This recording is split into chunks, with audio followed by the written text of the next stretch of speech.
Hello everyone, this is doctor Sam. अच्छा जी, आज हम डिस्कस कर रहे हैं, ओवरव्यू कर रहे हैं ए सेलुलर लाइफ चैप्टर को। अब इस चैप्टर में जो है हम सारे का सारा वायरस पढ़ देते हैं कि हमारे पास कौन कौन से वायरसेस हैं, उनके क्या स्ट्रक्चर, क्या फंक्शन। लेकिन अब हम इस चैप्टर को हम ए सेलुलर लाइफ क्यों कहते हैं? देखिए जी, हमारे पास लाइफ जो है वो तो सेल से बनी है, लेकिन ये ज़रूरी नहीं है। ऐसी भी लाइफ है जो हमारे पास ए सेलुलर है। अब हम इसको लाइफ कह भी सकते हैं या नहीं कह सकते।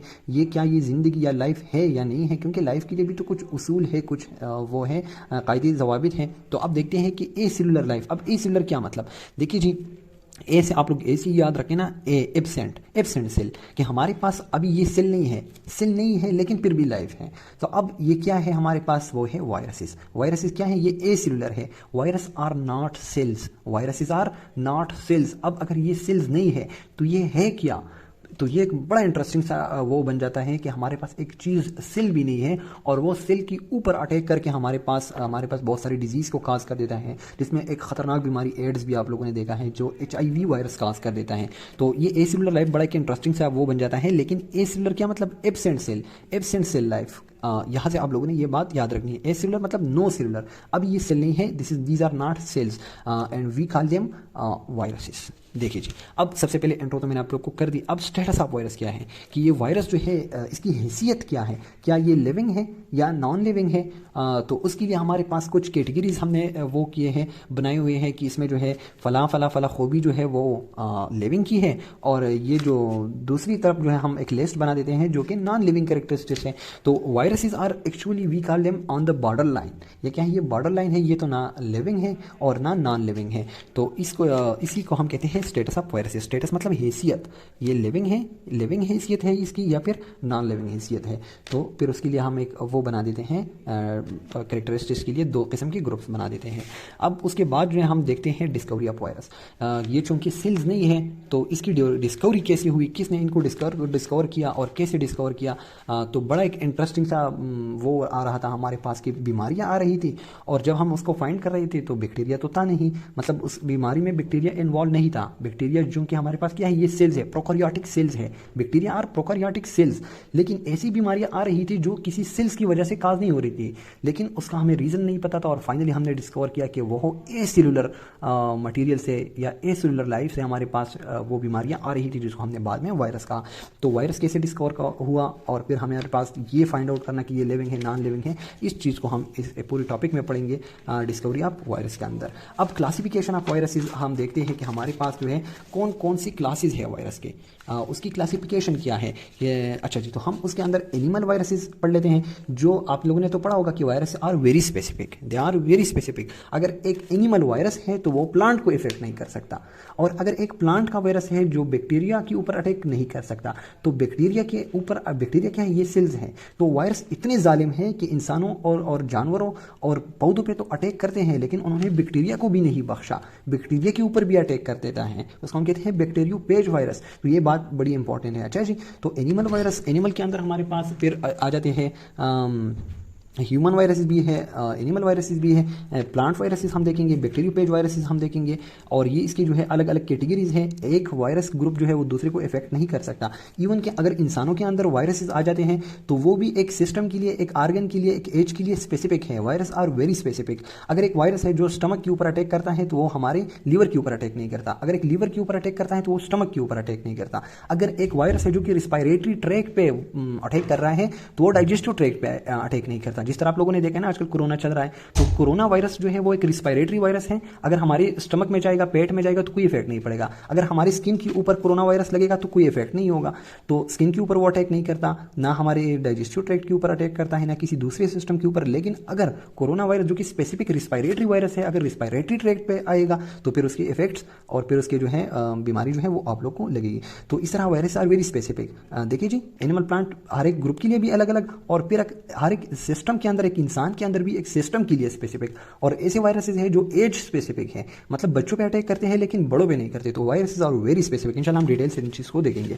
अब आते हैं हमारे पास structure of viruses. Structure of virus के अंदर हमारे पास हम देखेंगे कि इसके अंदर क्या क्या ग्रुप्स है, और वायरस जो है उसका स्ट्रक्चर किस तरह है। जिस तरह इंसानों का स्ट्रक्चर है ना, आप लोग देख रहे हैं कि हेड है, हाथ है, पाव है, पेट है, तो इस तरह हम देखेंगे कि वायरस का क्या स्ट्रक्चर है। उसका भी एक हेड होता है। अब हेड जो है हर एक वायरस, अगर बैक्टीरियोपेज देखेंगे तो उसमें डिफरेंट है, HIV में डिफरेंट है, फ्लू वायरस में डिफरेंट है।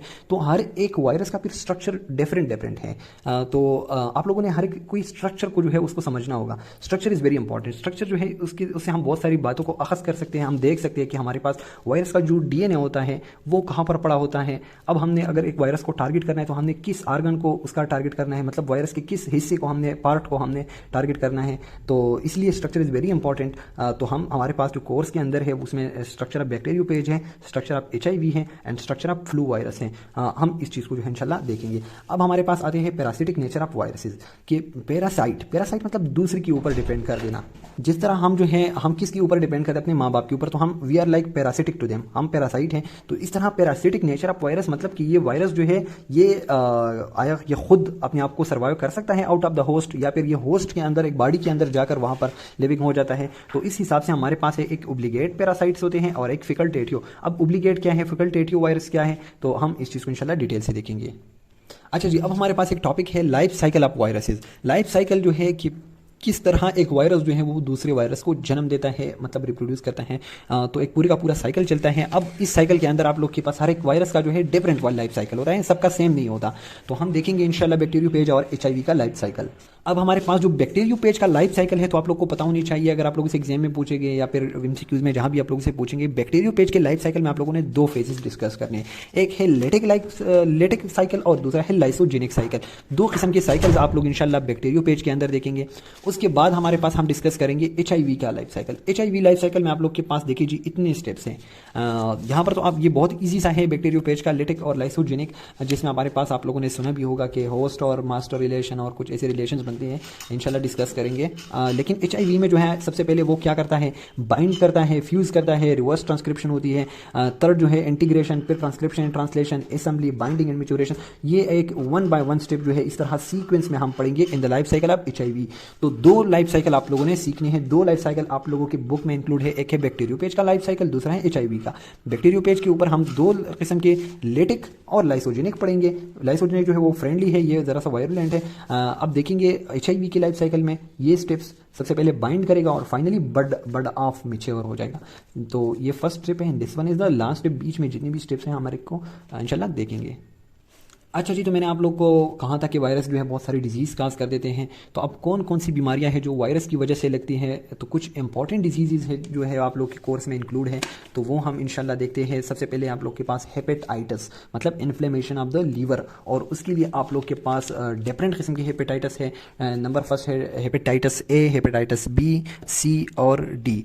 कौन सा हेपेटाइटिस किस तरह है, एक किस्म के हेपेटाइटिस को हम दूसरे से किस तरह अलग कर सकते हैं, डिफ्रेंशिएट कर सकते हैं कि क्या इस बंदे को हेपेटाइटिस ए है या बी है या सी है। तो इस चीज़ को हम इंशाल्लाह डिस्कस करेंगे। तो सबसे पहले आप लोग का पास ये आएगा। दूसरा है हर्पीज़ वायरस। हर्पीज़ वायरस की कौन कौन सी अक़साम है, क्या क्या बीमारियाँ काज कर देती है, हर्पीज़ में होता क्या है इंसान को। इसके अलावा पोलियो के बारे में आप लोगों ने सब ने सुना होगा, अपाहज हो जाता है इंसान। तो पोलियो वायरस के बारे में हम पढ़ेंगे, जिसके लिए बहुत सक्सेसफुल वैक्सीन आप लोगों ने देखे हैं, लगाए हैं। पोलियो जो है वो है, आप लोगों ने देखा होगा। अब ये देखिए जी, leaf curl disease of cotton, plant को भी नहीं बख्शा। अब वायरस जो है प्लांट के ऊपर अटैक कर रहे हैं। इसके अलावा जो है देखिए जी, हम प्रियांस देखेंगे।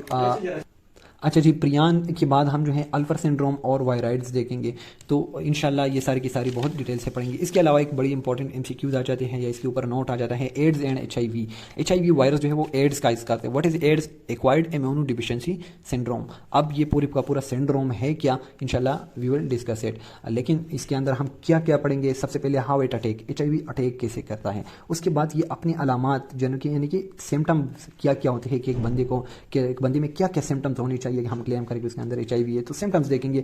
अपॉर्चुनिस्टिक इन्वेजन्स, चूंकि हमारे पास वायरस क्या कर देता है, एचआईवी, ये बॉडी की डिफेंस सिस्टम को वीक कर देता है।